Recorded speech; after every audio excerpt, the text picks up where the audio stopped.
చాలా రోజుల నుంచి ఫ్లఫీ ఆమ్లెట్ చేయాలనుకుంటున్నా. ఈ రోజు కుదిరింది. ఇంత కష్టపడి ఫ్లఫీ ఆమ్లెట్ చేస్తున్నాను కదా, అసలు నా ఒపీనియన్ ఏంటి అని చెప్పి లాస్ట్ లో చెప్తాను, స్కిప్ చేయొద్దు అన్నట్టు. ఒక సిస్టర్ కామెంట్ చేశారు, అక్క మీకు బావ ఫస్ట్ ఏం గిఫ్ట్ ఇచ్చాడు అంటూ అడిగారు. నిజం చెప్పనా, మాది లవ్ మ్యారేజ్ అన్న పేరే కానీ మా బావ ఒక్కసారి కూడా నాకు గిఫ్టే ఇవ్వలేదు. ఇక నా విషయానికి వస్తే నేను కూడా అసలు ఏమీ ఇవ్వలేదు.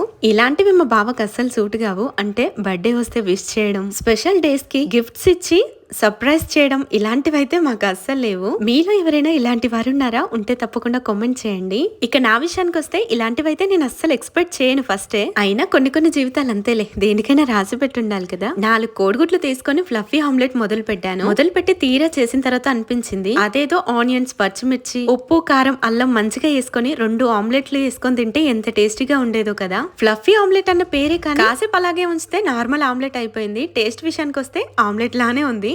ఇక నలుగురం 4 ముక్కలు తినేసాము అన్నట్టు. మీరేమంటారు? కామెంట్ చేయండి. అలాగే నా వీడియో నచ్చితే లైక్ చేయండి.